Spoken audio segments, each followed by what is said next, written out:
DreamHack Open is brought to you by Astro, Monster Energy, Corsair, Hacks, and GGBet.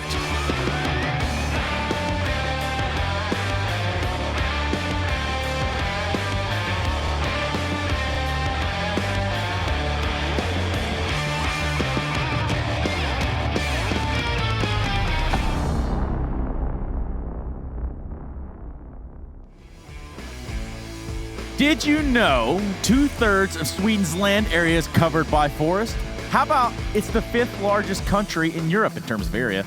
There are about 300,000 to 400,000 moose roaming freely in the woods, but the one that really comes to my mind is Swedish music is one of their biggest exports. That's right, ABBA is still one of the world's most famous bands in history, and when you travel abroad, it is not uncommon that you hear some of their tunes. In fact, in the green room, we were just dancing out and jamming to that. And that is what we were doing. That's the story we're going to be sticking with as we do get into our next game. And everybody, welcome back to the DreamHack Open. And my name is Trace Saranthus. So, with that said, guys, welcome back, Pimp, Bleh. Anything, you guys are big ABBA fans, yeah? What's your favorite song from ABBA? Money, Money, Money? Dancing Queen? Yeah, that makes sense. That was just the Theresa May thing? No, I'm kidding. So, guys, we've had a day full of Counter-Strike. Can we get some quick thoughts there? I mean, it's been interesting so Wow. far. That's about it. I mean, Bravado coming up with a big surprise for the day. Yeah. Don't think anyone else expected that. Again, Optic, showing a little bit of a lackluster performance there so far. Heroic, we just saw them beat LDLC pretty convincingly. So we have a good Danish team, we have a bad Danish team, and that's the status for me so far, Trace. Nice. Well, thanks for bringing that all full circle. We actually were just a little bit lost, but now it's going to be ENCE and G2 squaring off here on one map because it is best of one time. Taking a look at Group E, the second opening match of the day, and the winner will go on to play Bravado Gaming, who has stunned Optic earlier with a 16-14 victory earlier on in this day, and that kind of goes along with what you're saying, where there's one Danish team that's also Danish, and another Danish team is also Danish. Well, That's how it is. Well, the Danish team, which is actually performing well, does have 2 Swedes, so I'm just putting it out. Kind of putting it out there, yeah. Yeah.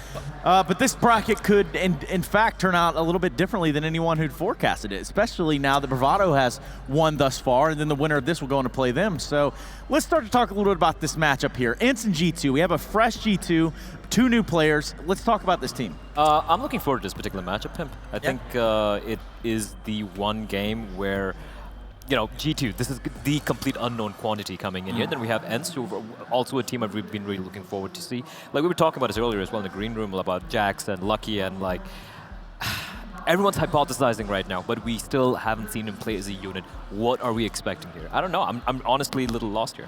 It's a good question. I think G2 prior to this point gotta be one of the most mismanaged teams so far in history of Counter-Strike. When you look at the qualities they have on that team, when you look at the money they have at that team, when you look at the founding that team is built upon, that is a team that is supposed to be one of the very best in the world. That was initially, being built as the French super team. So far, we haven't seen anything like that. Now they find themselves as a DreamHack Open, where we, as you said, you're right, they're an unknown quantity. So G2 went from being a team that was built to win every single tournament, that was built to win majors, to now be an unknown quantity at a DreamHack Open event. That is just a little bit disappointing, I would say, Trace. Jacob, disappointing Vinicky, but I think you fired up Bleh with that. I could just see, look, you've got him all just sitting here. He's just thinking about what he's going to do next. Kind of makes me a little uneasy, so we're just going to let you do Hacks 3 Reasons Why. Brought to you by Hacks GG. Check them out, the official apparel sponsor of DreamHack. Take it away, Bleh. I'm actually taking a page from Stunner's book. 3 reasons why it's going to be easy for ENCE. Is going to be reason number 1. G2's first big game with this lineup. I think they've played 1 online game so far, but there's not much you can read from that. This is going to be the real test.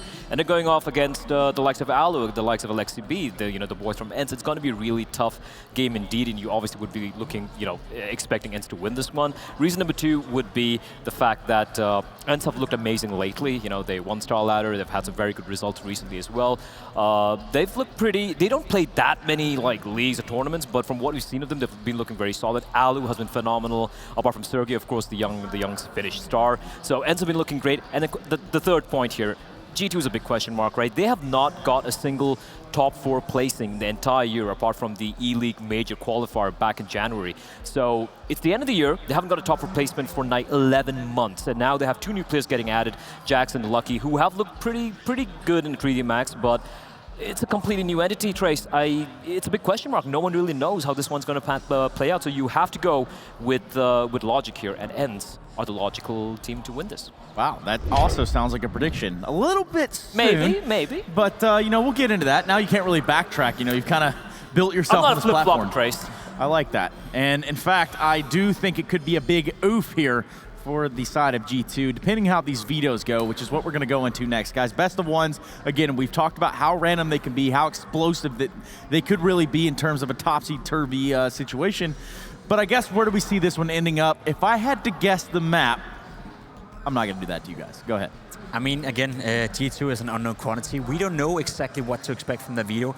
Now that they've removed Existence and Smits, which were the 2 tactical aspects to that team, you know, they removed the in-game leader, they removed the obvious, call it support player, call it utility player, call it what you want, and now you bring in Jax and Luke, who's 2 new players you don't really know where to put, right? So Shox is now a new in-game leader. Does he want to take G2 in a different direction? Does he want to take them away from the maps they steered to previously, or does he want to continue the same path, but just do a little bit better than Existence? That's something that we get told, you know, maybe not in this best of 1 veto, but when we move into the best of 3 series, where G2 will be no matter what, well, we get to see whatever they want to continue the path that Existence landed for this team, or they want to go on a new route with Shox being the in-game leader. I completely agree. I think that's a big question mark here, right? But just going from what we know about G2, like before Jackson Lucky's joined, just based off that, I think it's going to be a pretty interesting map pick coming in. I'm actually going to be hedging my bets. It's going to be Overpass. I could be completely wrong here because Shox might just be like changing everything up. But I'm just going to go with Overpass. Trace, I'll just throw that one out there. Yeah, I think you could be onto something, but since ENCE banned it, that was an easy ban for ENCE, honestly. ENCE is pretty good at Dust too, right? Yeah, there we go. I think so. I think, yeah, it's got to be Dust 2. That had to have been what it was, Jacob. And it makes sense because we've seen them play Dust 2, and we've seen Aloe in particular be really, really good on Dust 2. We've seen Sergey being, you know, Sergey, is he 16 years old still? 17 now? 17 now? Whatever. 16, 17, you know, being the catalyst behind this team, being a star player for ENCE, you know, and he's really good on Dust 2 as well. So it makes sense to me, and it also does make sense from a G2 perspective. Dust 2 is one of those maps where you can go in without like any preparation and still do fine. You can also go in with a little bit of preparation and do more than just fine. Dust 2 is not that strategical into that aspect.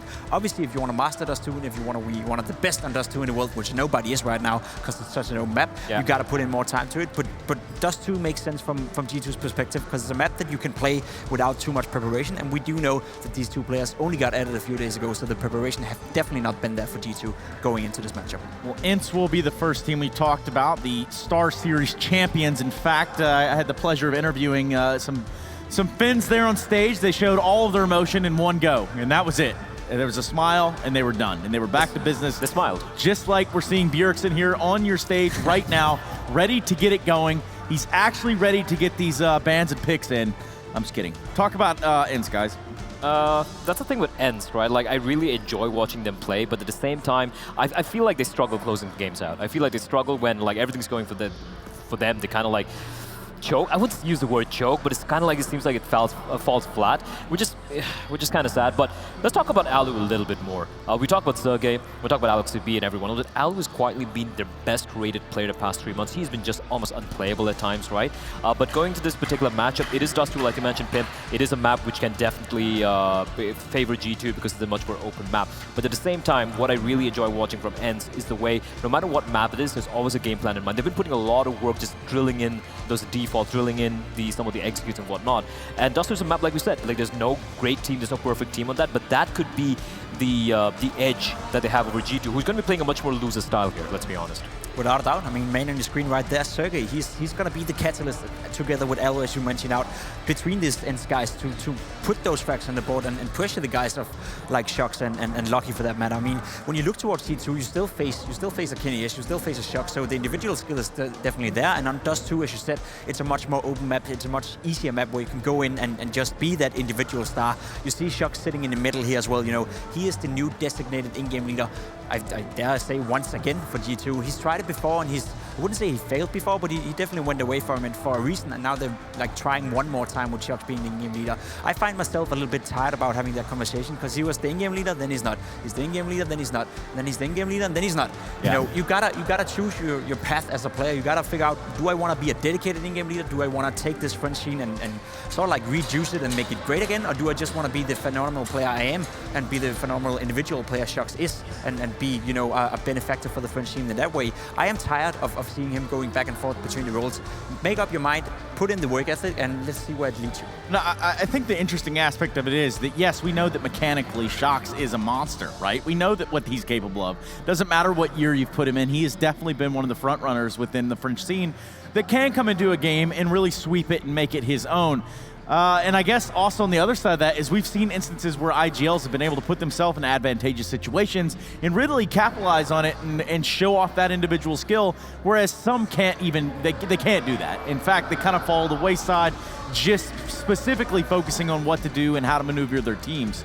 And I think in this instance, though, can Shox find himself leading it in a way that is going to put him up for success rather than also trying to harness in these new players? That is the big question, right? Like, if you look at G2 in the past, it's been Shox who's been the only player who's been stepping up, right? Even when Existence was calling, or even when Shox was calling for a while when Existence was in the team as well. But he's been by far the best player. I think it's going to come down to 3 factors. Number 1 is going to be kennyS waking up. He has been very quiet, he's been very, yeah, he might have a couple of maps where he just shows glimpses of his genius, but he's been very quiet overall, right? And then you have Body. Now, he was supposed to be the third top, you know, the main fragger in the team alongside Shox and kennyS, and he has been, like, just looking at the pure stats, I remember looking this up on HLTV, where he's literally got almost the same rating, same performance level as Existence, right? So where is that star power, the potential that he has? He does have it, I know this guy has it, he's not really shown it. Thirdly is going to be Jax and Lucky. And I think Lucky being a hybrid opper and this map being Dust 2 could potentially, you know, give them a little bit to work with here. Well, you can get lucky right now in chat using !ENCE. Not easy, friends. That won't be a vote. That will not cast your vote. But you can also get in there !G2, who do have that cool face mask. So get your Twitter fingers ready, get your Twitch fingers ready, and get it going. Jacob freaking Vinicky, if you were in chat right now, if you had to go in there and ultimately light up that chat and really let them know how you felt, just where would you put yourself? I mean, I would never go into the Twitch chat and do that, Trace, because I think it's a very dangerous place to be at sometimes. Yeah, so you're saying they're dangerous? You got to be careful with those guys. Okay. I mean, but you do stream a lot. I do stream a lot, and that's, you know, shit. Yikes. We're in a match right now where I feel we have 2 teams who are relatively even. I mean, G2 should, to me, and I still believe that, you know, that statement, that they should be the better team. When you have individuals like Shox and kennyS and Body for that matter, you should be able to go up against a team like ENCE, who's, you know, a great team, and as you said, they play fundamentally strong Counter-Strike, but the individual star power from G2 should be able to mess with that star power. It should be able to mess around with the ENCE guys. Also considering, as you said, you know, they are still relatively young, they're still relatively unproven. You know, they've won 1 event, that's nice, they've been to a few lane events, but they haven't really been to too many lane events, and they haven't tried that much. Whereas if you go up against kennyS, you go up against Shox, they're some of the best in the game have ever seen. So to me, I think G2 is still favorites, despite them having added 2 players. I think this is going to be a new, fresh start for them. We often see with the French teams, they have this honeymoon period as well. You often see when Shox is leading the team in the beginning, it looks great, and you think to yourself, all right, it was a good move, Shox moved into be the in-game leader, and then flats out, you know, within a few months. So we're in the honeymoon period, we're in to see G2 play well in the first few tournaments they attend, and I expect no less this time around, and I want to see G2 just smash ENCE out of the server. Nice. So eloquently said. Now, on the other side, we have a man that's already kind of highlighted ENCE in his own way. So, Blett, run it back one more time and tell Twitch chat why it's going to be easy for them. I'll tell you why it's going to be easy for them. Firstly, you're talking about an emotional team. French are emotional people. They're lovers. They're passionate people. And they are a passionate team. Then you have ENCE. They're Finns. Trace. They show no emotions. You cannot make them feel shook or whatever. Look at Alu. Like, whether he wins or loses, he doesn't give a damn. He's just going to be like, okay, easy. Right? That's what it's going to be. I don't think G2 have... Yeah, they do have the firepower to completely agree with Pimp on that, but I don't think they have everything in place right now to really shake the likes of an ENCE. It is going to be easy for ENCE, and I'm putting my money on that. I hate when there's a split house. I hate when I'd say mom and dad, but that's really weird. I'm not going to be calling you guys that ever in your entire lives. What I will be calling is the winner of this matchup. And while I do have a soft spot for Mr. kennyS, and somebody once told me that G2 was going to lose this match to ENCE because it's too easy for them. All right, now that we got all that out of the way, ENCE and G2 ready to square off on one map. And that is where we're going. Dust 2 will be the playground. And in fact, we're going to take a look at the Twitch votes first before we get into that and see what you thought at home. I asked you to get activated, and you did just that. And my God, we also have a split house. Yet again, ENCE has prevailed in the Twitch votes, boys. And it makes sense to me. I really think that this matchup could be the 50-50 matchup, because you said ENCE are the better team by far. They have the better team play, they have the better chemistry, they have the better basics, whereas G2 is this powerhouse of individual stars. Don't forget that Lucky and Jax are individual great players. You know, you see Lucky's stats as well. I think he's a 1.19 rating the past 3 months. That's impressive. Arguably not against the best teams in the world, but ENCE is not the best team in the world either. So can he do it against tier 2 teams? He can also do it against ENCE. Absolutely. Well, why don't we go ahead and just do this? I personally feel like it's time for those that aren't going to be able to watch this matchup with us to actually head over to the Google Play Store, the Apple App Store, and grab the Strafe Esports app. It's the one true way to follow along with all the action here at the DreamHack Open or the DreamHack Winter, however you want to call it. Either way, it's really going down here in Jönköping. Kind of like the temperature, but the action's heating up, and you can keep along with all of that over on the Strafe Esports app. Boom. So, you guys got the app, right? I'm about to download it after this show. Yeah, right now.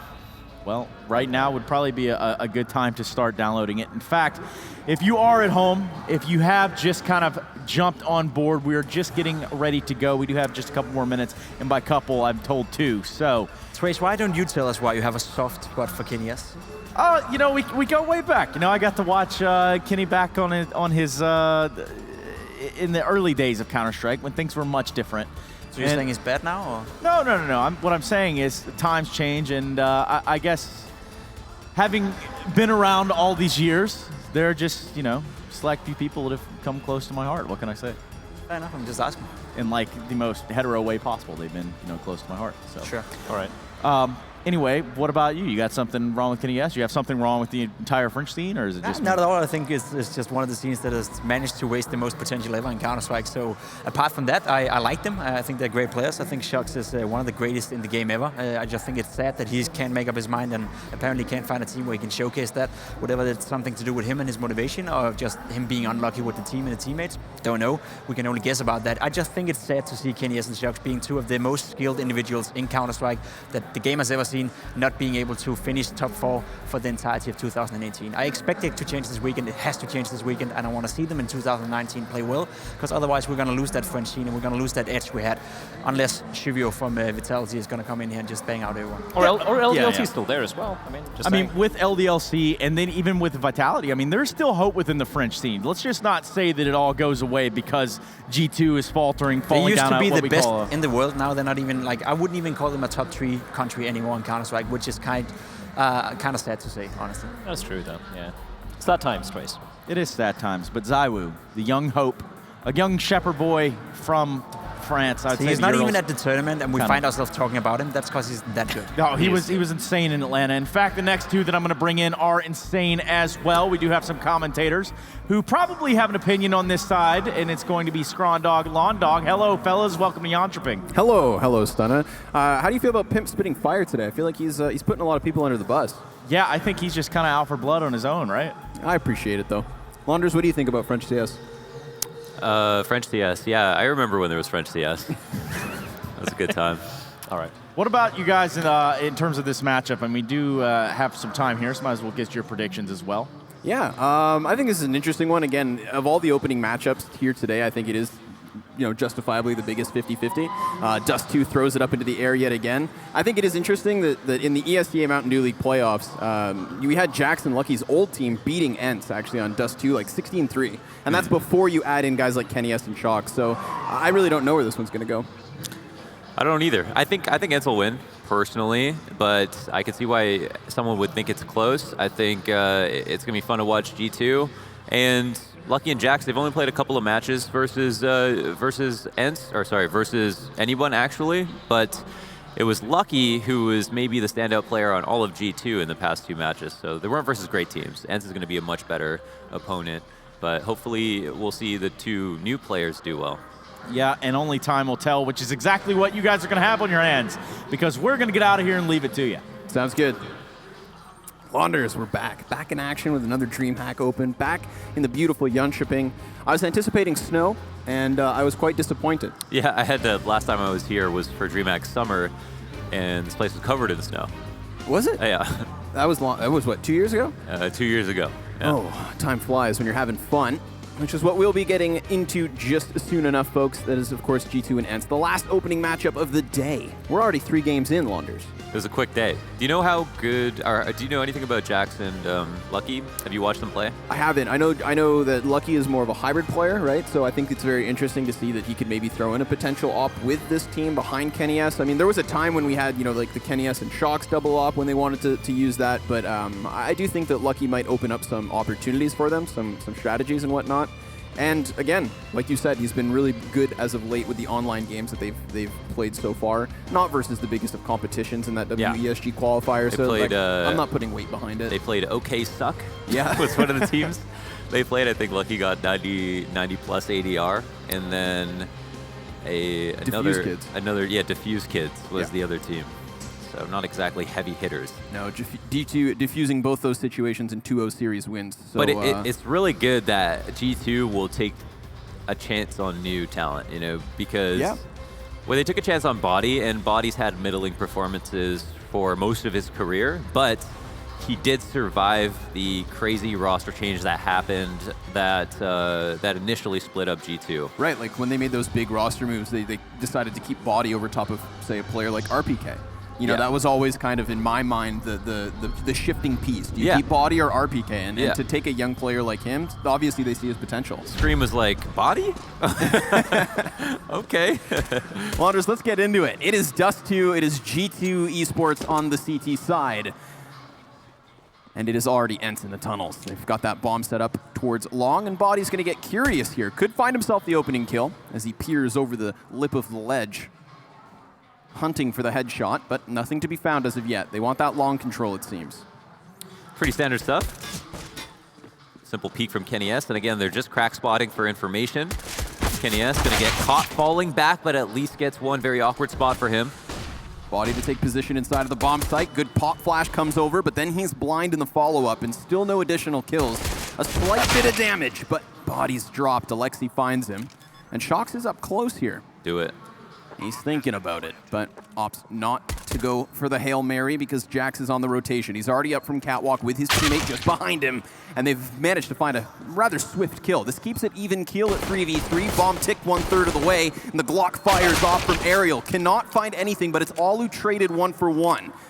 This retake still on. Both the CPs within the bomb site trade frags yet once more, and Jax has no kit. This is over. By the time he's retrieved it, he needs to run back into the open, and while he's given that opportunity, there just doesn't seem to be time. Yeah, the most he could do at this point is try to get the kill, but instead holds for the defuse, can't get it, and goes down. That was a close round, and there wasn't much utility involved. It was a straight-up cat split. There were some players who were crack spotting on both Cat and Long, and it came down to who could get the most kills.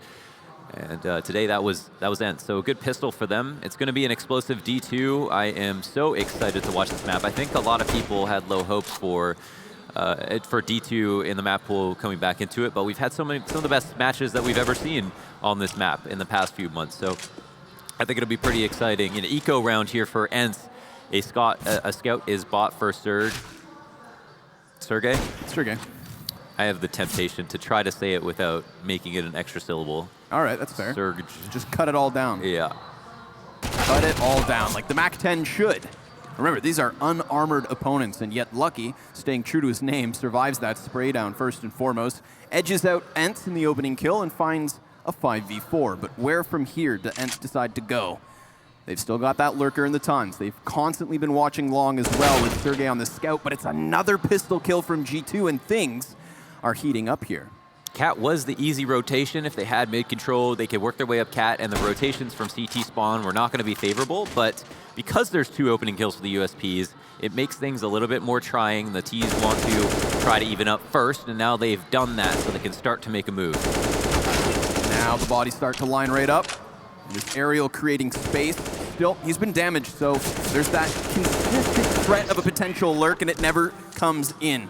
Aerial with the final 2 kills on top of it all, and they move through relatively unscathed. Looks scary. Remember, that's a 3v5 situation, but the moment Sergey gives up on what was never going to be a long push, we see him scout down the player in mid. He gets up catwalk, pressures the A site, and at that point, the CTs realize the information's going away from them. And once that info's gone, so is the round. They try to peek mid. You saw the damage they could dish out, but now this is when the damage should really sink in because it's guns for everyone. And it's a fast fight over towards long. We had 4 bodies coming out from the doors and around the corner. It's 2 CTs no more. Only Kenny to fall back. His teammate already tagged to 47. This is a rapid third round for ENCE. Wow, that was amazing. Really solid kill there in the third to seal this round up, it seems like, as now ENCE have put G2 in a very awkward spot. Kenny is defending A by himself and gets 1 kill, doesn't know that there's nobody else coming up cat quick, but decides to reposition to take on the brunt of the action. Now, while he used that utility, he never got the chance to reload, so decides to empty the magazine, picks up an additional kill, and as we said, leaves Body, who's already been tagged. He was hit on the cross.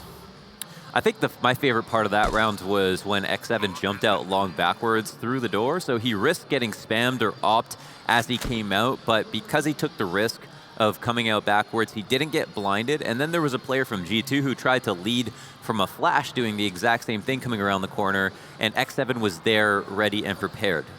And that was the first 2 kills that went down. So long control failing for G2 was probably the most important part of the round from ENCE, and then Sergey sealed it up with that 1 kill at mid. And that was probably one that could have gone either way. So this could have been a 2v2, and instead it's Body left alone. Yeah, I feel like whenever you have those kinds of rapid clashes on long A, when guys are just arriving at the corner, as you said, they come flying outdoors with their back turned. Like, that's a strategy you know they're running a high risk with. So they pick it up in the opening gun round, immediately pushing G2 into some awkward situations. I'm really liking their new jerseys. They've done the colors quite well, I think. The G2 ones. Yeah, because it's the French colors, but it's done so tastefully you can't even tell it's a flag. They have many different types actually. They've got the French version, the Belgian version, a Spanish version. Oh, that's one way to get on Reddit, Connor. And then you've got the Canadian and US one. So check them out. The G2 shop. Alas, as we said, Body the sole survivor in the previous round. What's he going to get up to, seeing as he still has his M4? Nobody's dot tag crossing, and they haven't smoked mid, which I think is the most alarming part for G2. I'm not sure if they faked it at any point, but if that happened, the player crossed back and there was always line of sight for the T's. So they must be trying to communicate that, okay, there's majority on A. However, they've seemed to be positioned for a full-on A split, which would not be very smart with the information we assume they have. Yeah, they could be running into some rocky waters. Whether or not G2 can weather any sort of a storm. That M4 is still within it all, so very much surrounded by the pistol players, one of which now down. Shocks cleared from the closest corner. And off of the back of that, they will flash through, it seems. 40 seconds, there's still a chance to turn back, but they opt not to. They'll charge headstrong right towards long, where, again, these CTs seem ready. Kenny S off of the ramp. Still the player in the corner hasn't been activated, and now that he has, trouble looms ahead because bomb has been dropped within the bomb site. There is 20 seconds left over, and ENCE need to somehow retrieve this, but Body continues on with at least one more kill. There's still time. ENCE with a chance. They need to take down Kenny, and they most certainly will. They pump the brakes, and they get back in control of the situation, but Jax instantly taps through the brain of Alu, and it falls onto Sergey as he plants. The AK is retrieved. And he's just gonna creep and crawl around the box. Now Jax has no idea where he's got off to. The duel is here, and it's his! Jax puts G2 on the board. That was a big one. Nice 1v2, very clean, instant headshots on both players left remaining, allowing G2 to get the defuse. And if you run headfirst into a stack, I honestly want to give it to the team that stacked. I don't know exactly why it was that G2, maybe they did throw a smoke that finally finished off before, I don't know, maybe they threw a smoke early in the round and we didn't spot it, but it didn't really seem like there were too many reasons for ENCE to go A. But because it happened, I gotta say, you know, G2 were favored right out the gate, so they had less firepower, but they made the whole greater than the sum of its parts. It's really or however that saying goes. Sums and maths, who knows.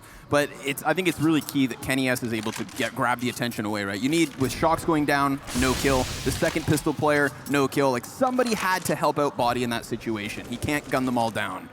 And so, it's the G2 vets that managed to rob away a round. And that's not what you want to give up if you are ENCE, right? They were in full control of this situation. We saw them very quickly establish man advantage in the opening gun round. And this is the way they slip up, Launders. Alu leading the way out mid with an AWP. Nobody here to challenge him directly. There are 2 ops on the server, one being Kenny S, who is playing A, but then there's also Jack. So even though Shox gets smoked out, they've got control of B. And he's going to decide to push through.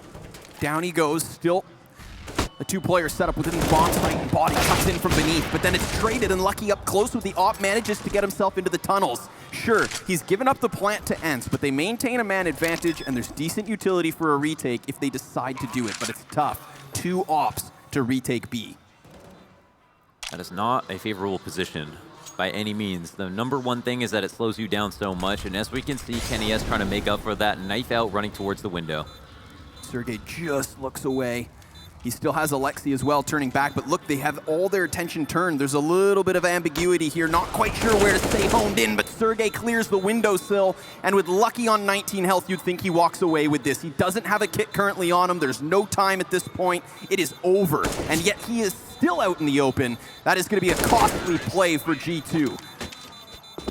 And you can see just at the end of the round, maybe there would have been 5 seconds if Sergey made a huge mistake and peeked too early, but he realized in his 17-year-old brain, even he realized that there was just no reason for him to show himself behind the double stack with the information that he was last known in tunnels, and there was no chance that a big rotation was going to come in. So the 3v2 retake is no good. Just as you mentioned, ops played a big factor in that.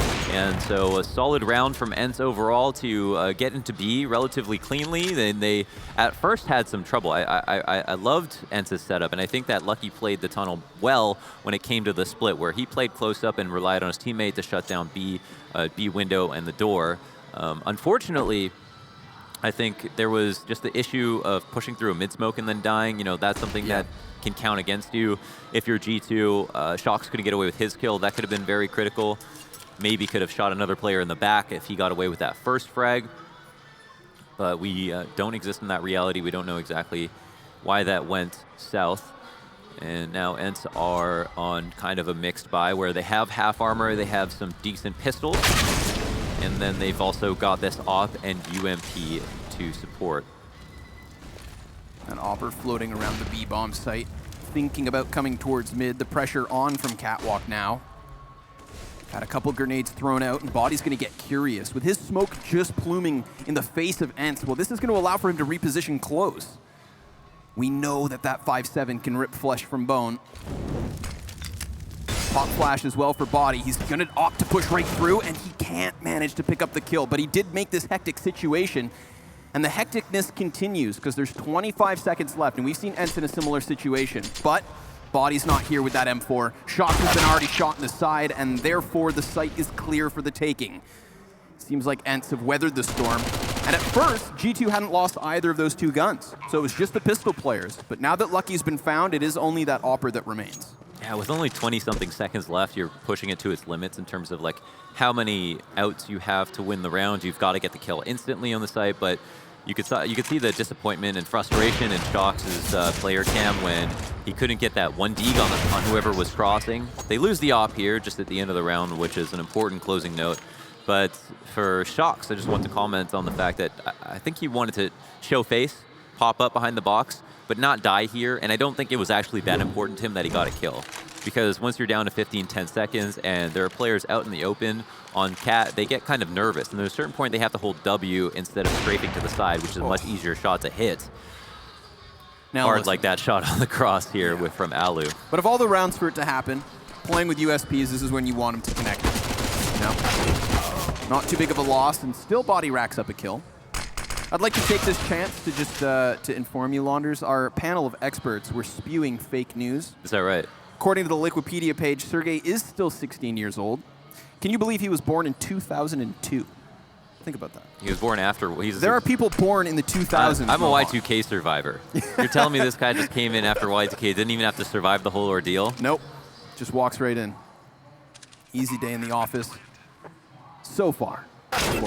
Whoa, nice taps off the UFP. Good work by Shoxy, but Sergey's still here towards the top of mid to drop him. So no weapon can be picked up at this moment, and that won't fare well for Jax. Do you think he's capitalized the right number of letters in his name? I think he did. I think what that tells me is that he's been playing CS for a long time.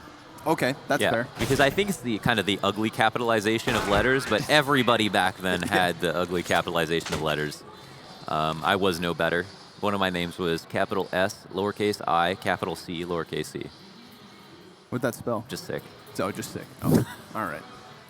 Fair enough. I used to be Carmenize. Yeah, Gamma Ray. How many Carmenize? I could see so many letters being capitalized in that word. I mean, the Z and the K. Is that like caramelized? Is that the same? I don't even know. Okay. Oh, I don't even know. Well, good thing we've got some good CS coming up this round. Yeah, it's gonna be fast CS too. They're already out towards middle. They've lost their long A player, and bomb looms within the tunnels. So they're really relying on this pinch quickly to hit the B bomb site. And Body, well, he's managed to get one over the shoulders. Sergey's down for the count, but now Aerial's activated, and he flanks perfectly into the bomb site. Hits the timing on the head, and the plant's going to follow suit. We've seen G2 in these 3v2s, but will they retake this time? Just like you said, this time they've got the 3v2, but they don't have to deal with another op. They've also sped up the retake. I also have harped on how much I like the double tunnels push setup from the riflers, so this could be a favorable situation for G2. Shox looking for his second kill of the map so far. Molotov pops at the feet, but they push right through. The timing's there, and Alexi with another couple kills. Can he manage the last? Absolutely not. It's Kenny who just blasts him through the box, and we've got G2 with yet another round. That was pretty nuts. I wonder if Kenny pre-aimed the part of the box that he saw the head coming up from, or if he decided to just hold for the peak, and we'll find out now. And it looks like he's kind of done that. He saw just the tip of a cap and took it clean off, and that is a pixel perfect aim that they hired him for. That's some pretty good stuff. The retake almost went south. I think there was a moment there, you know, where the Molotov was thrown and then it wasn't watched. So that's a small mistake that can cost you. But they still got the better of the round. Oh, actually, no, they didn't. They lost. And now we're on to another rifle. It's an MP9 for Shox. Kenny S holding down the box on the A side. It's going to be another A split, but this time majority towards long. Yeah, you don't want an MP9 in the face of 4 Ts unless they don't check the corner. And then it works out fantastically. He gets himself a couple of kills. And Alexi all the while still trying to draw attention towards Catwalk. We're going to see G2 push into the tunnels while their A site is tested simultaneously so. Jax knows there's presence nearby, but Alu gets the best of the op duel, and Jax is just going to loom within the smoke. His feet are spotted, and Alexi drops him. So the B players now with yet another retake. Last time G2 found a round on the board, they were instantly set back by a win from ENCE, and it seems as though the same could happen again. But the utility's here. We still have another frag for Body. The smoke could cut off some angles here, but it's going to be about finding these duels at the very right time. He does catch one out in the open, but he can't win the gun duel, so Lucky with all of it on his shoulders is just going to walk away. That's tough. Yeah, no time left now to go for this 1v3.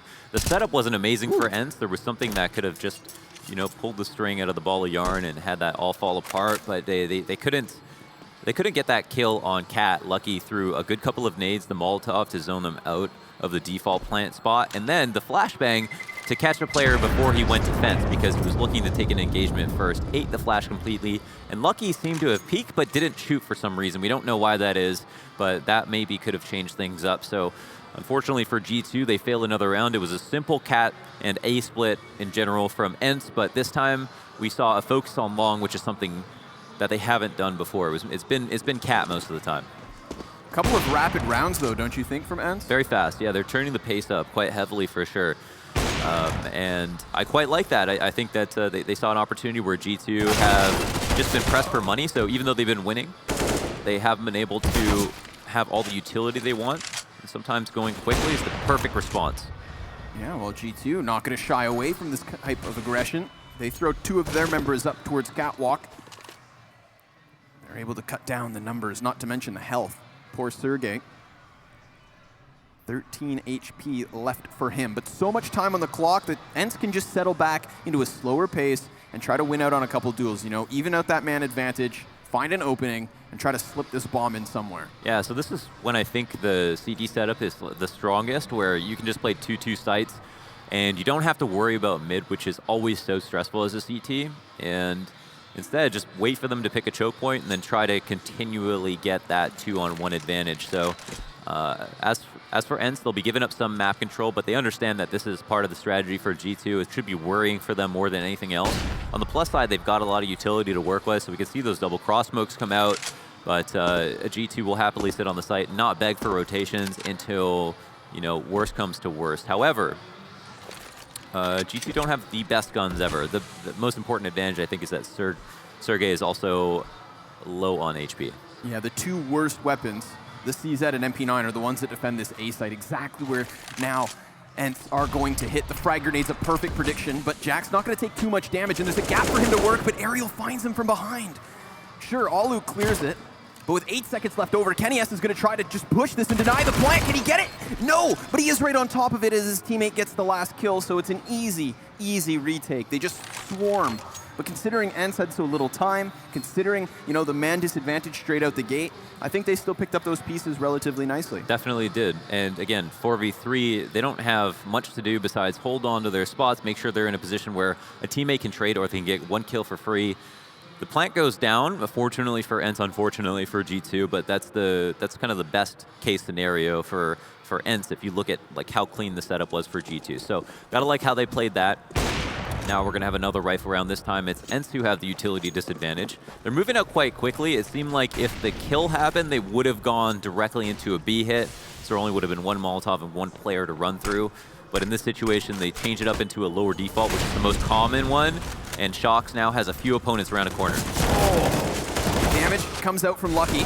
And then a kill and an assist. He comes back in, but now he is pinched. That timing from Tunnels has been nice enough. The bomb actually manages to slip through door, and Body takes him down. He's in such a pickle. He's been attacked from multiple angles, and Alu will eventually get the best of him, putting himself in a clutch, and we know Alu is always good for a clutch or two, but he sticks the plant. ENCE is going to give it to him. The window peek could come in, and he's so exposed, but he's being given space. Wow, you know, I think Lucky thought he made so much noise that Alu would know where he was, but he planted out in the open and has now made it to big box. Versus door and window, these are the best spots. They're both going to come in through window. He heard the feet hit the floor, and then he hits his shot. Alu just needs 1 more downrange. Jack is denied anything further. G2 sits stagnant on 3. That was wonderful, and you appreciate that G2 played the 2v1 as smartly as they could, but Jax had an opportunity that he didn't realize and gave Alu the space necessary to win this. Actually 1v3 if you pull it back a frag, and that is an excellent clutch. I feel like if you are this kind of, you know, the one survivor on the B-bomb site, when you have that plant, if you were given the space to get around the big box, that's such a fun position to work a clutch from because you can cut off angles. You know, he was waiting for that tunnel player, didn't see it coming. The feet confirmed that one is through the window, and then he catches just that smidgen of Jax. It got a little bit scary when they got into the window because if you're at big box, you can see over the double stack and spot a head coming out of the window. Much harder shot for the CT than for the T who's waiting. But once he got in, and then ENCE actually hit him through the wall, or Jax hit him through the wall, and that was almost it. I mean, Alu was in a tough spot no matter what. Made the most of it though, and what a round to lose. G2 back on pistols. I think it would have been ENCE on pistols if not for that 1v3. Yeah, we had a back and forth type affair. Remember, G2 slipped one in, and because of that, all of the economy for ENCE was on the line last round. So a huge clutch for Alu to pick up. And now we're going to get through this anti-eco easy peasy. They go for the mid-rush. They try to find the timing there, maybe catch a player by surprise, but no sir. It's an instant transition into the B hit. Bomb plant quickly to follow suit. And Shox, are you good for a 1-dig? No.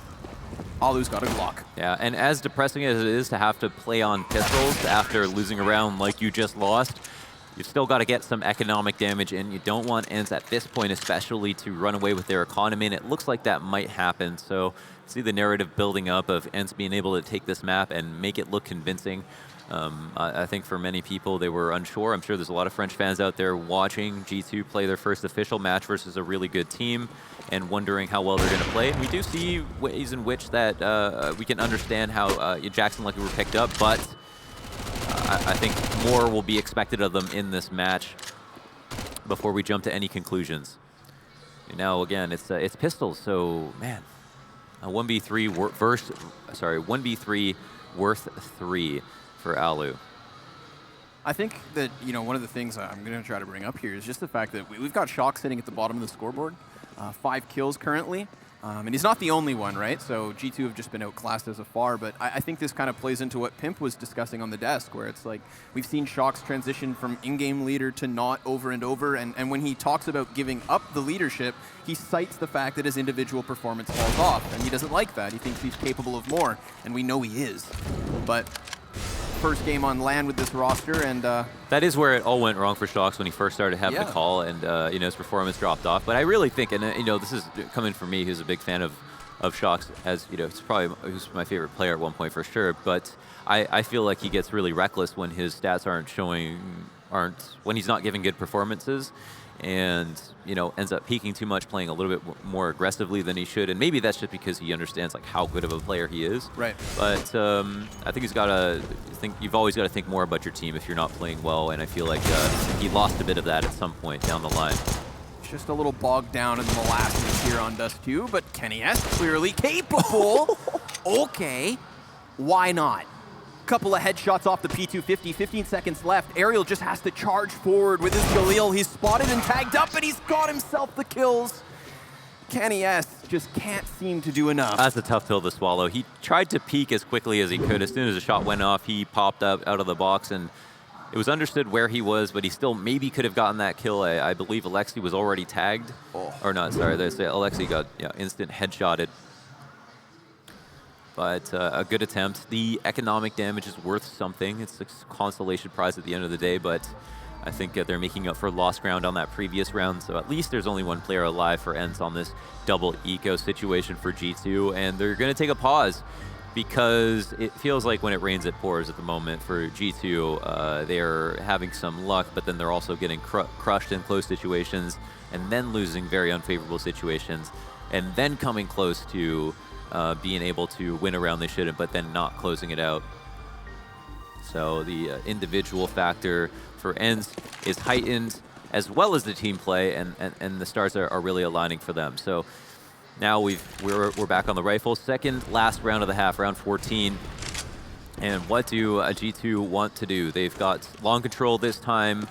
Once again, Shox is not playing the right side of the door. He's just going to be sitting around pit, might fall back into pit, depending on what his teammates do, and Body is going to go out for a classic mid boost to try to catch somebody crossing cat.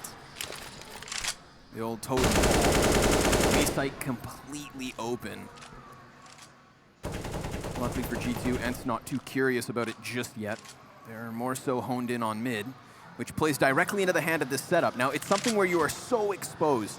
You know, if the cat player's caught, then Aerial's about to swing this door and try to spray them both down. And then on top of all of that, you have Alexi just behind him. So 3 bodies about to align. First one down. Body gonna commit to this play. His player taken from beneath, and then the trades are all there for ENCE. But Shox looks to slip straight through, and he hits the dink, but can't catch the kill.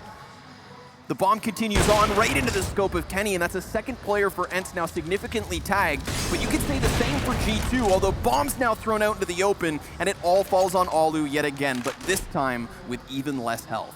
Now, we are able to see more than ENCE is, but I'm surprised they didn't read that it was going to be a 2-on-2 setup, considering they saw 2 players at mid, and then Shox came over as well, so they maybe could have thought he was a mid player, but they still don't have A players counted for, and I would have assumed at least, 2 out of 3 were dead on the B side when they went ahead and took down that boost, but instead ran headfirst into A, now are out of time.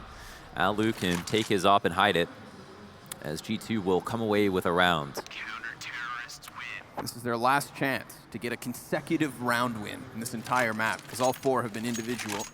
We had that mix-up back and forth in the middle of the half where it looked like G2 could have walked away with a bit of momentum, but Alu had other ideas. And this is good. I like that they hold on to the boost. I mean, you could panic and try to leave, but if you know that they're going to work on cat control 15, 20 seconds of the round, there's probably going to be more than one target. Falling off could be a bit of a liability. I like that they just stood there and knowing that they were going to not have peeker's advantage, but at least that they have 2 players that will get peeked at the exact same time. So Body gets on this last round, tagged up crossing mid, but that is the life of a B player. And Jax also gets taken down at A. Significant advantage now for ENCE. That long walkout, they Molotov off car, Shock's gonna get aggressive. Looks Wow. to throw a wrench in the works, and the flashbang's perfect. He gets himself the bomb carrier. That's information and a kill. But also Catwalk now in question, so Shock and Kenny so pressured that it's to no surprise that both of them die and leave the B players to retake now, but Alu's already ready. But he can't catch the kill. Back into the 2v2, and this is the 15th round, so it's all on the line. They have nothing to lose. Bomb plant attempt is there. Molotov gonna burn Alexi to a crisp. And now Sergey, with just this AK, has to walk back into action. He's gonna get Body up close, and that could cut off the angle for Lucky's UMP above. Smoking bomb anticipates long, and sure enough, he's here. Sergey's gonna have to now just get a little bit closer. He jumps up, and because of the smoke being in this position, he'll see whether or not the stick is there. Lucky's damaged further, and Sergey gets the last one. Man, a lot of clutch rounds in this match. The 1v2 there. And once again, Lucky uses his grenades really well on Cat. This time actually catches the player on default, and it looks like the retake's on, but here's Sergey to, I guess, throw a little bit of caution to the wind and try to go for the jump spray, but he had enough time to do it, and as long as he's not just trying to go for taps, there's a certain amount of RNG, I think, in his favor to at least get 1 or 2 bullets on that spray, so you can see why he tried to do that. I mean, bullets have to go somewhere. They've got to go somewhere, and in general, you know, half of them are going to be somewhere around your crosshair, and if you're close enough to the target, you'll probably hit 2 or 3 bullets, which is close to enough to close out the kill. So ENCE with a very formidable half, 11-4, and this map does not do you any favors when you switch sides. It's going to be just as hard for G2 in half number 2. At least they don't have to worry about having to have a really awkward buying situation in the first few rounds. You know, we do have the limited value of a pistol round. Yep.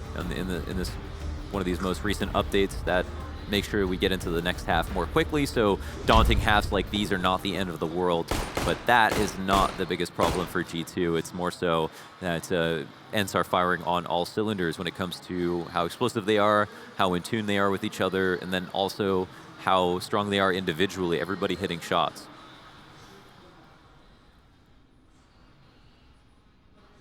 One player floating towards long, just aerial. Means we've got the double towards mid and B. That's exactly where G2 seem to seek. Play it patient, why not? You've got the time on the clock, and you're not gonna get many opportunities if you give up the momentum with this pistol. So, the pressure is on. As Lucky gets closer and closer to this A site, they've opted to move Alexi out of it. He's been smoked out of CT spawn too. Gonna be tough for him to get back up. They get into the depths of the elbow just to ensure that nobody spots them from the ramp off spawn. Now, ENCE's play, everybody moves up mid. They still have that one soul long anchor. They've just given up completely on CT, and they're gonna opt for a huge catwalk flash. The flash is fantastic. Can they pick up these kills? It seems not.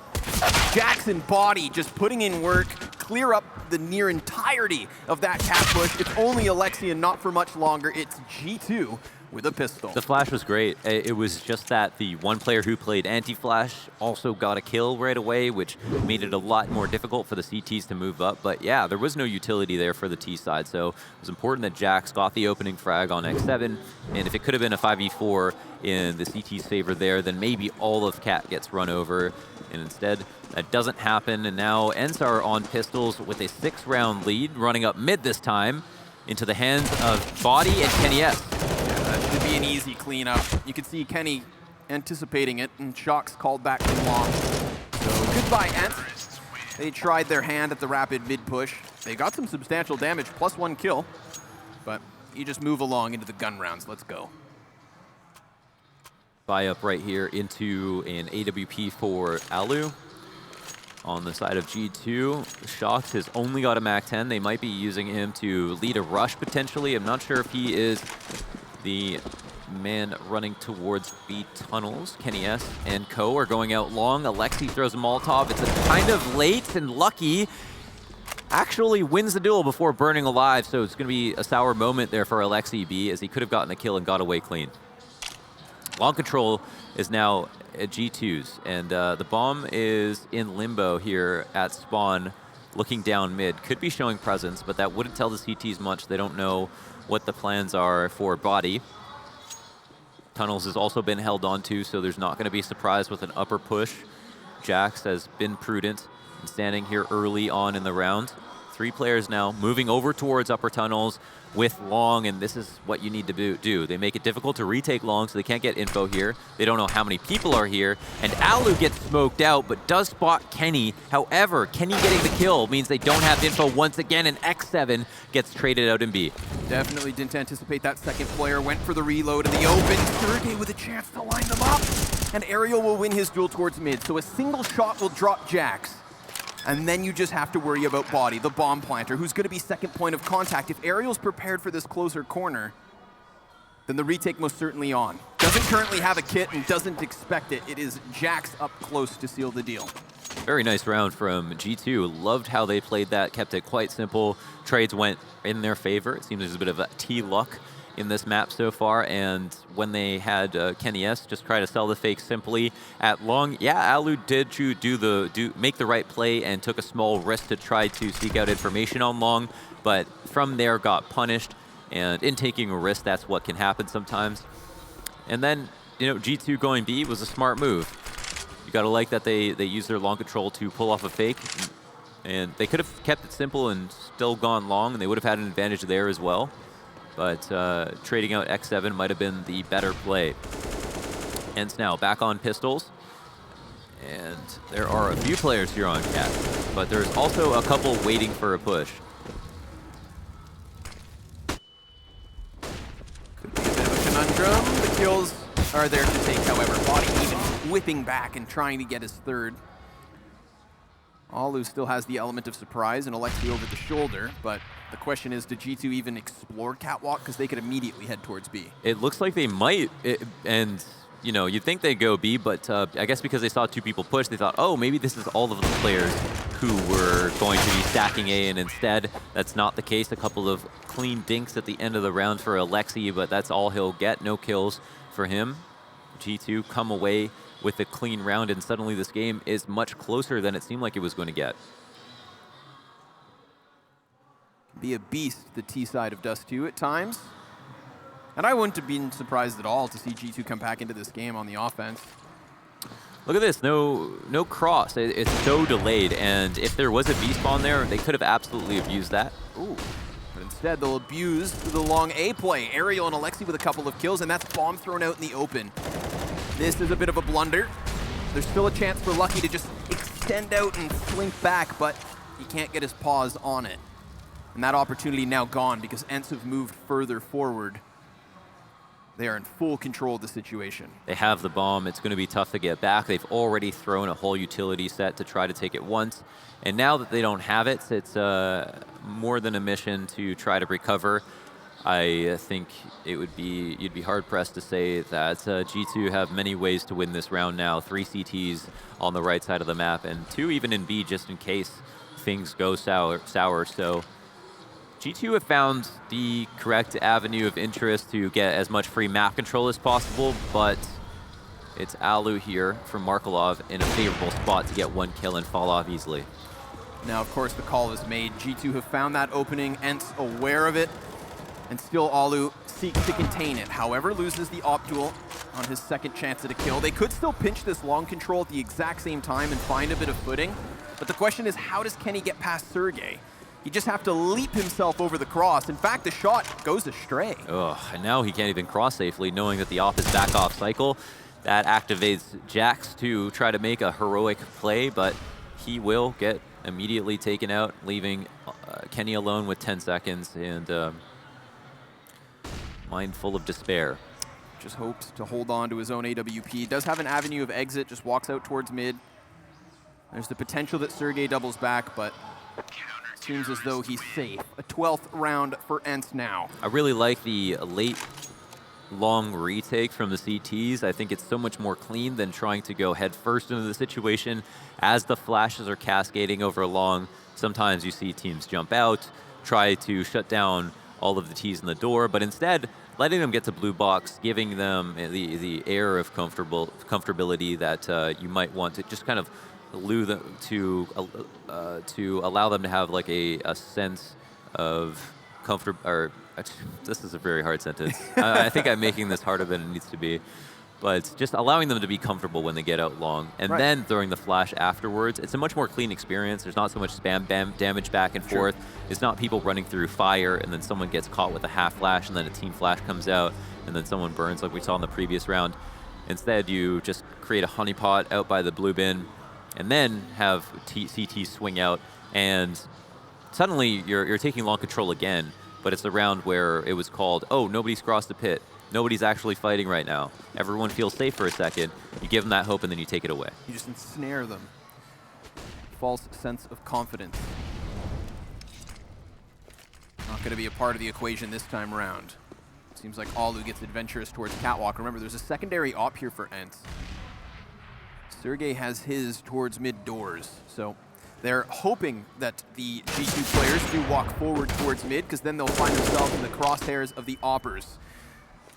Alu opts not to take his shot and falls back one step. It's a good position, that forward catwalk corner. Allows for you to just kind of fall back and reshoot, as you said, the op does cycle. Yeah, Alu looking for a walkout at mid. There's two players in B. Similar setup to what G2 had with the two ops. This time it's going to be an op at mid, however, and that puts Alu in an interesting position, but because he got that info early on A, he had time to go and check out what was going on at mid. Sergey, does he take a shot? One player jumps, doesn't get the kill. His teammate goes down, and he's now left alone. Up close, manages to find the bomb carrier, but Body finds him before the second shot can rain out. Sergey was a split second from being able to line up that second shot, hit the hard flick already, was probably very confident in that moment, but the spacing was impeccable for G2 as they entered the site, giving him no chance to try to get a second free kill and then forcing ENCE to have to save. So trading rounds back and forth, I think it's actually quite nice for ENCE that because it was a B play, because I think mid got smoked out, there was no rotation that came in, they can save 3 players now because now they'll be able to buy once again. But otherwise, they'd almost certainly be saving. So at this point, we are 21 rounds deep on Dust 2, and CTs have not won 2 rounds in a row, either half so far. It's a big reset versus ENCE. Luckily, they keep these 3 players up, right? Not completely cleared out, which means G2 are not in the greener pastures as of yet. They can see it. The gate swung open. What's been working for G2 is the same stuff that has worked for ENCE, which is cool to watch, to see that ENCE are kind of getting a taste of their own medicine, and now we can see if they've created strats that they know how to deal with, right? We now have to find out on the CT side, what are their adjustments, knowing that G2 are trying some of the same splits that they have attempted. What is the antidote? 4 players out to B as Shox throws a flash out of long, and this is very simple CS, and very old school Dust 2 that we're watching. X7 doesn't get caught off guard. Luckily for him, he could have died even sooner, but his Molotov does pick up that front runner. The rotations are pretty quick. ENCE are nearby. They already have that tunnel control, and a couple of players outside door are going to go for the boost. Lucky manages to get across, and they spot Kenny S. That nade's going to hurt. Oh. Takes him down low. 8 HP on him and Lucky. The bomb site so low on health, but look at this big flank from the CT spawn comes Shox. A couple of kills, a third, and he near single-handedly shuts down any retake attempt they could muster together. Now they'll have to catch up. G2 2 rounds away. Now we've really got a game on our hands. That was a fantastic flank from Shox. just what they needed, and definitely the retake could have been a very real possibility for ENCE if they had, if that flank didn't come out from Shock. So kind of cool that he did show presence early on in the round in the 4-1 outside of Long with his initial flash, but then he spent enough time working around the map, letting his teammates take B that they forgot about him, and then came into the fold one more time. So G2, strong round from them. Great round call by Shocks. It was quite simple, again, everything they did. But keeping it simple is sometimes all you need to do, and we know that that's his calling style, so I feel like Dust 2 is going to be a map that they will take on. As it was mentioned on the desk, we don't know where their maps are going to fall now. 2 new players, Shock's back calling, it could be completely different from here on out, but I can totally see why Dust 2 might be a popular map for them. And it's a map that is more popular now than was popular in the old version with teams. Most teams would have it as their insta-ban, didn't touch it. There was only a couple of teams, Astralis, TSM, or Mousesports, that enjoyed playing it. Most other teams just pretty much got destroyed on it whenever they played it. So, well, we'll see in the future if this is something that they continue to use and abuse. And are they going to fall off after having an 11-4 half, only winning 1 round here in half number 2? Are back on pistols one more time, and again, are kind of experiencing what G2 had to experience just a few rounds ago. Again, we see when these rounds have nothing for the counter-terrorists to offer, that's when those mid-picks seem to happen more. Sergey's still alive, but on shaky legs. Nicely done by ENCE. They activate that 1 M4. They find a way to use him. And they'll establish a man advantage, but how do you maintain it? Keep moving, exactly. Just get to a new choke point, make the T second guess themselves, and they actually have had the habit of re-aggressing. We've seen this happen on Cat versus Ecos in the past. This time, I think ENCE assumed they're going to gamble, and instead, looks like G2 will have a clean entrance on A with Jax to hold back, hearing 3 pairs of footsteps, taking out the first one, and also just barely getting away with his life. Yeah, they know the M4 is near. Man, that's a scary situation for Jax. If he is just 2 seconds sooner, then he gets caught on top of that box. You can see ENCE preparing for the pistol push through doors. They still just catch the tail end of the caboose. G2 cut down to the 3v4. You know, this might not be worth going for. It absolutely isn't, actually, with absolutely no utility and the knowledge that Jax had that there were 3 players of footsteps at mid. I mean, that means they know that it's either going to be Cat or late Long, and that timing in their head is going to give them such a big advantage. They could have held on to 3 guns, brought them into the next round, not have had to rebuy, save their economy, so in case they get reset again, they could continue to buy up, and instead, they threw caution to the wind, came in with 3 players, I think 2 of which didn't have armor, no kit in sight, no utility to work with, and from a choke point that was most expected. And then what happened? They got melted. I was going to say, you put all those pieces together, Launders, and it doesn't seem like too good of an idea to commit to that push. You can see how easy it was for Body. He doesn't even have to move. Stays stationary, pops off the shots, and racks up the round. We are now 1 point of a difference here between G2 and ENCE. An 11-4 first half for the finish. As now... Suicide run. It's going to be quite good. I think actually Body getting a lot of info early. Nobody here has pushed up mid from the CTs. It is a standard setup for them. 3-2-2 on the side at B. Nobody on flex rotate right now. There's just Alu from the car, so he's going to be last to move. Alexi V would ideally like to get to Goose if there is going to be Cat presence. Can sit on the ramp if he wants. Again, has a fortified site. And Ariel is playing dedicated anti-flash because he has Alu watching his back. We don't know what G2 want to do from here. They can do anything. It's a very common amount of utility that they've used just to take Cat control, so that's all fine for them. Nobody making any mistakes so far. Do you feel like ENCE has been lacking some tunnels aggression at times? You know, that's definitely something that, like, I always talk about with Stewie on MIBR. They like to do double upper pushes, which I think is one of the strongest pushes you can do. It is very scary to do, but I feel like once you get to the end of the tunnel, it's actually a CT favored angle, and we haven't had that as an aggressive CT option for sure. We will have an aggressive mid-split, so it seems.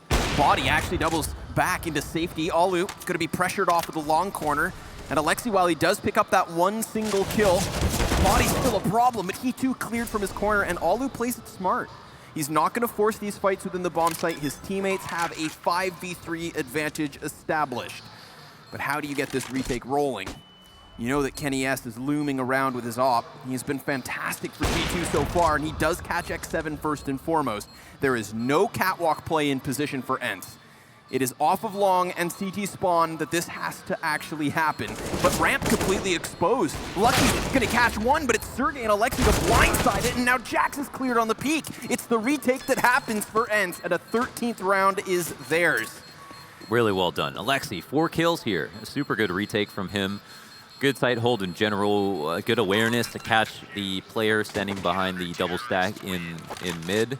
And at first, Alu missed quite a sitter. I thought that they were going to be giving up too much map control, but again, Alexi comes into the fold and sprays down body. I feel like just reads exactly where he's playing.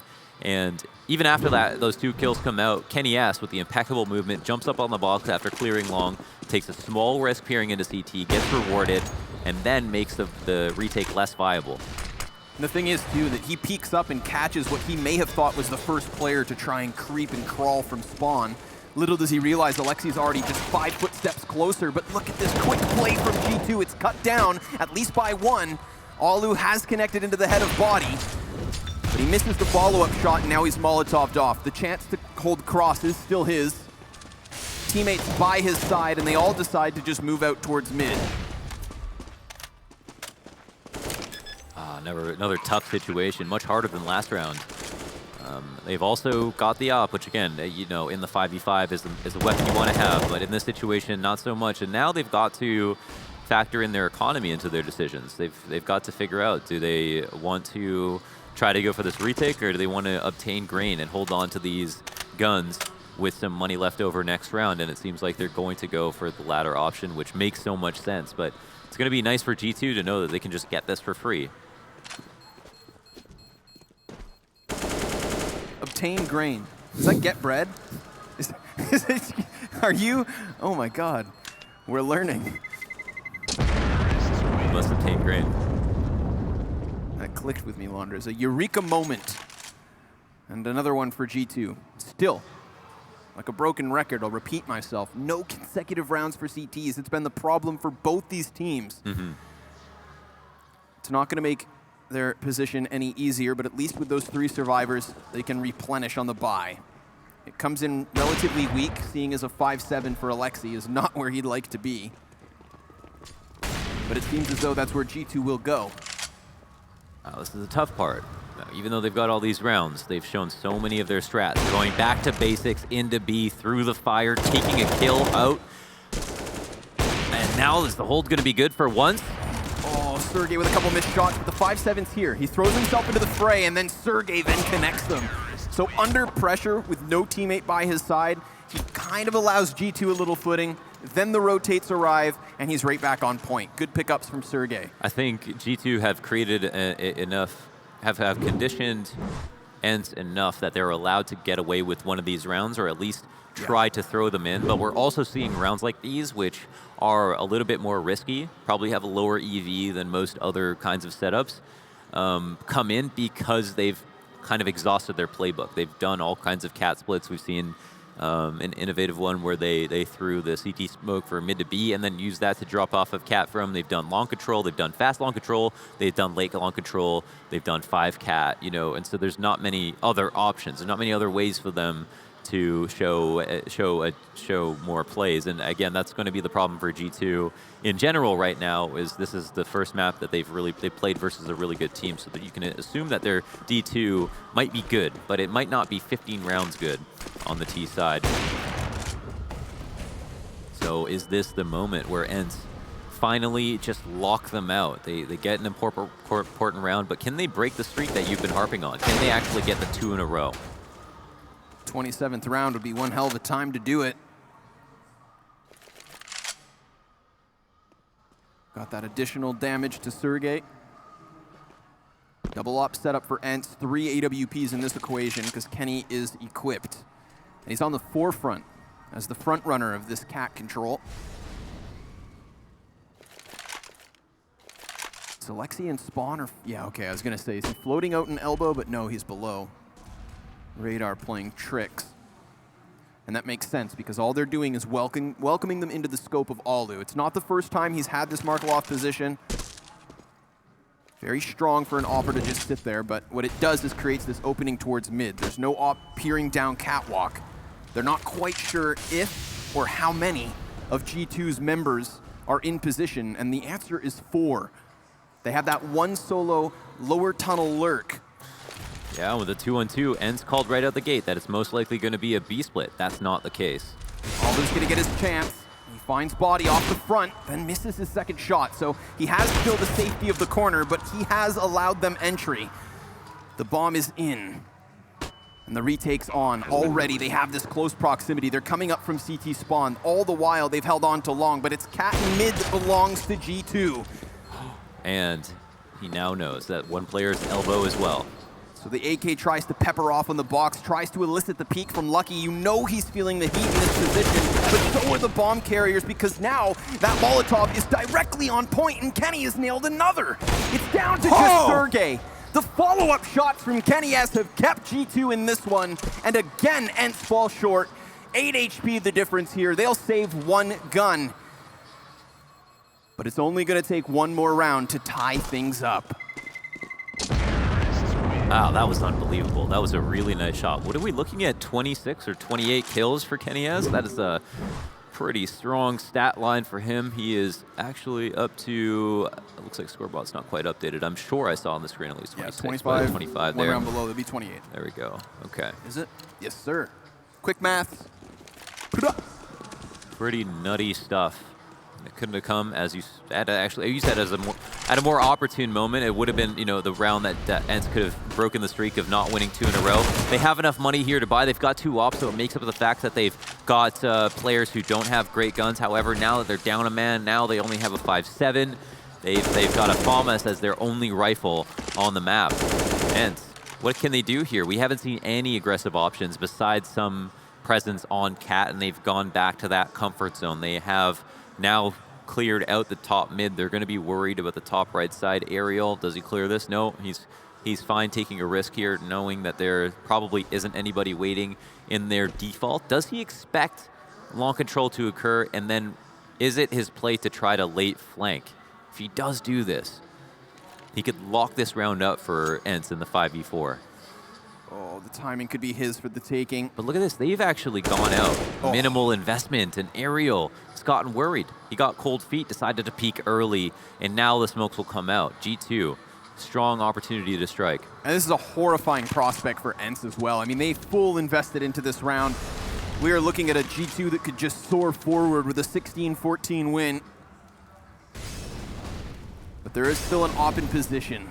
Alu can contest this bomb site. It's going to take some incredible op work, and the bomb even finds some cover, so he knows the jig is up. Shox hunting and looming towards the back, catches Alu with just a bit of damage, some chip on the shoulder.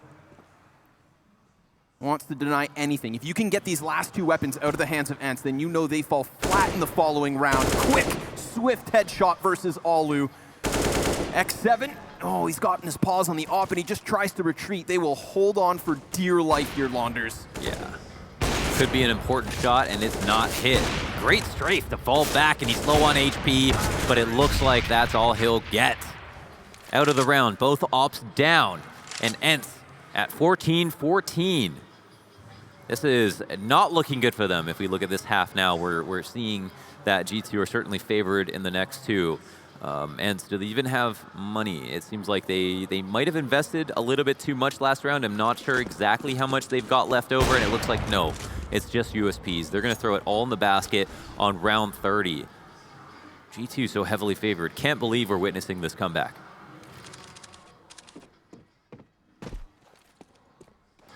And Alu has been okay. You know, he positionally has always made sound decisions in this map. He has shown up, but I think he's still negative on the map. He's had so many cat fights, but only got 1 for 2 sometimes. There was a round 2 rounds ago that has resulted in them now having to save where he could have gotten 2 kills. Kenny S maybe doesn't get that 3K.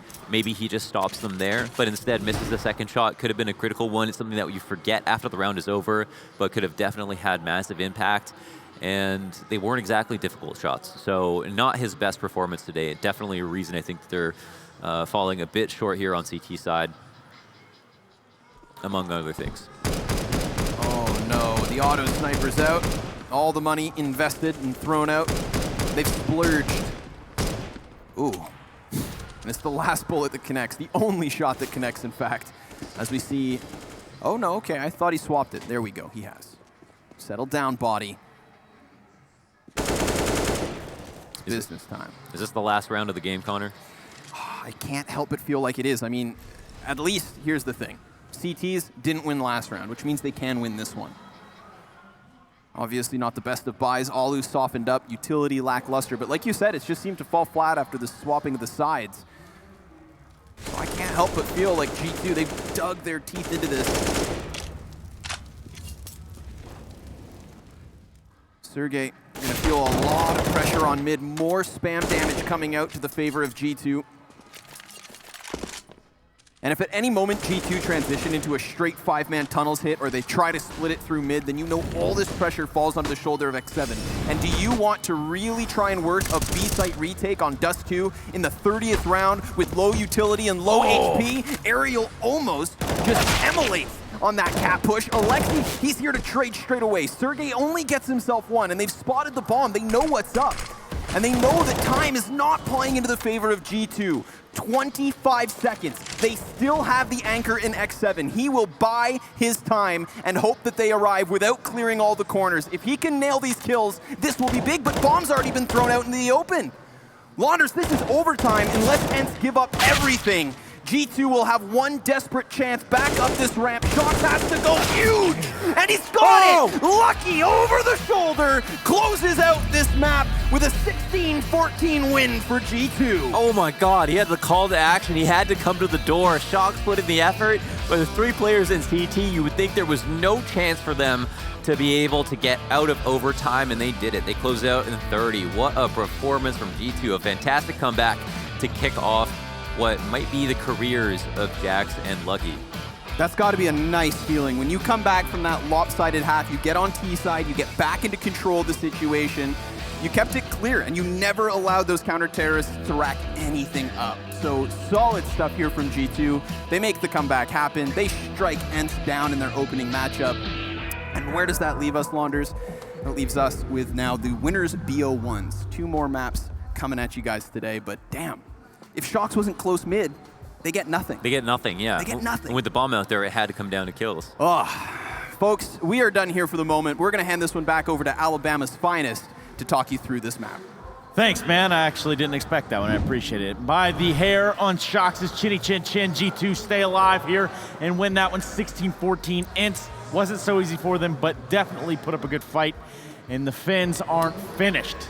I mean, they are finished, but they're not finished, you know what I'm saying? So funny, Trace. So guys, I liked it, yeah. I try to keep it real, try to keep it original, but ultimately we got to keep it real when it comes down to G2 winning this one and how close this matchup turned out to be. Yeah, it was a super close one. I think we got what we expected. A back and forth match. I wouldn't say it was a pretty Counter-Strike match. I think there was a lot of mistakes being made from both teams. There was a lot of clumsy rounds, a lot of, wouldn't necessarily say misplays, but a lot of plays that happens when you have 2 teams who are so close together and are pressuring each other on all parameters within the game. So not the prettiest of Counter-Strike, but definitely an entertaining game, and I think we got the right winner even. I think G2 were slightly better than ENCE in many aspects of the game. I think KNS showed up big time again, showed that some of that individual star power really stroked through. Obviously Alu was doing some good job with AVP as well. Sergey had his round, but overall it was just a very entertaining and fun game to watch, and I think we got what we expected. 2 teams that are playing Counter-Strike at a relatively high level, and 2 teams that by far are not finished in this tournament race.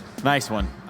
Yeah, I think they definitely had a show of poise here, a show of what they're capable of, but there's just too much firepower here to kind of side with. I mean, this wasn't one where we saw Shox really coming online like we know him to be able to, but definitely KNS was someone to be reckoned with here. Yeah, this was like some vintage KNS action coming out, like you can see right here, right? He, I think, almost dropped a 30 bomb. I think he had 29 kills at the end of the game there. And Shox, yeah, 29 frags there. Shox might have 15 kills, but each and every one of those kills were were pure impact frags. He was winning rounds left, right, and center by getting all the clutches we saw in the last round as well.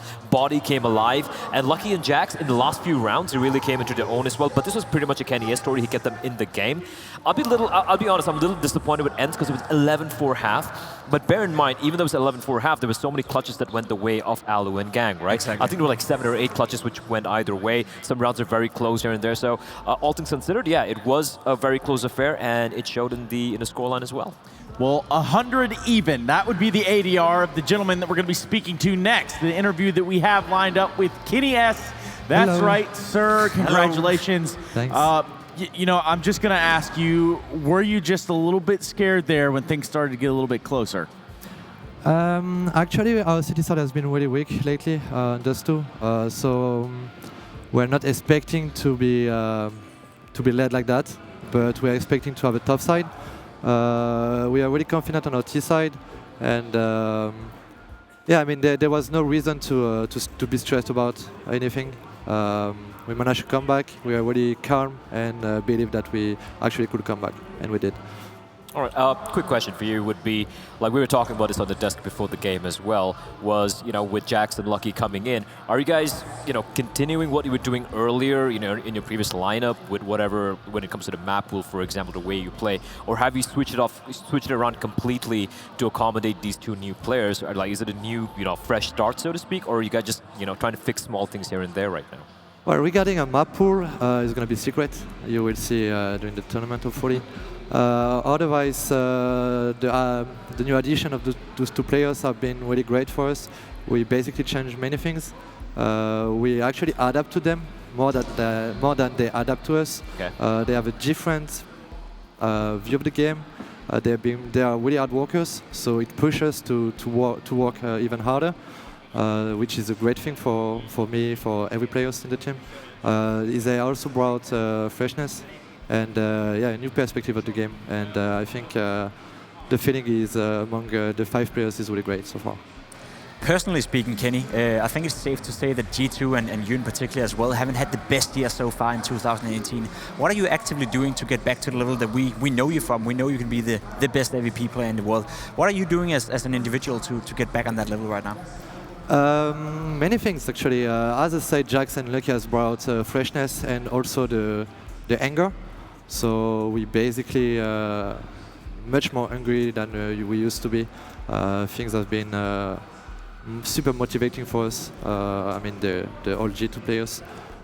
So what I do is basically putting a lot of hours, much more than I used to put, thanks to this new atmosphere, I would say. But otherwise, I'm really confident in myself, even though it might be a kind of mountain to climb for me, because as you said, my year has been really complicated. But I'm confident that I can actually finish the year in a good way. Seems to work out pretty well in Dust 2, right? Thank you. Kenny, I've got one more question for you, and this one's going to be regards to Shox doing the calling over there now. I guess from your perspective, and I guess from around the French scene, what would that, I guess, mean for Shox as a fragger? I mean, we know that this guy being able to come in and change games entirely on his own with what he's capable of doing with his aim alone. I mean, is he kind of setting himself up for success, or how's that going to work? I mean, no worries about him. The aim is still here. I mean, he has a lot of responsibilities, but he also had responsibilities in the former team. So it's a bit of a change for him, but I'm pretty sure it's not going to be a problem for him. And seeing him like you saw him like since a few months now, you're going to see him again like that. I mean, we've been working really hard, and it's still hard for him because he still have a lot of things to micromanage and that kind of stuff. But he will sort it out and be the player he's always been. Well, time will tell. And the last question I'm going to have for you is this. You say you're working really hard. You guys have bravado in a winner's match later on, a best of one. Anything you could say to us before we get into that one later? What can I say to you? Nothing. I'm just really happy that our first game in event in LAN was that successful. We showed a great mentality, great mentor. So I'm really happy about it. And yeah, that's it. Thanks to you. Well, merci, sir, and we're going to be catching up with you later, perhaps. And with that, guys, We got to move on. Any closing thoughts before we do that? Though? I found it very interesting what he mentioned there, that Jax and Lucky, they're working around the 2 new players who are coming in, 2 new players who don't really have the level of experience that Kenny has and Shox has, right? And I think that's a great attitude to have, a great mentality. Like, look, it's not been working for almost a year right now. Let's just start fresh, 2 new players, let's try to work around them. I think that's a great thing, and it's good to see Kenny, like, you know, feeling that aggression again. He said, like, we're feeling angry. I think that's what he said. I'm not sure if he said hungry or angry, but I think both are good. Angry. There he's probably a little bit of both, perhaps. Yeah. I mean, that's usually what's a driving force for a lot of people. Are you hungry? No, I'm good. Actually, we had some of that kebab earlier. You know, that always hits the spot. There's something about that. I think it's like a southwestern mayo that they use. It's pretty good, isn't it? Bon appetit, which is exactly what G2 have done here, as they do send us on to our first winners match. It's going to be a little bit of heroic and complexity squaring off in one of the last best of ones of the day. But before we get there, make sure that you grab all of your popcorn and all of your snacks, because we do have that one coming up right after this break. Make sure you don't go anywhere after you get those snacks, and bring it up for all of us, please.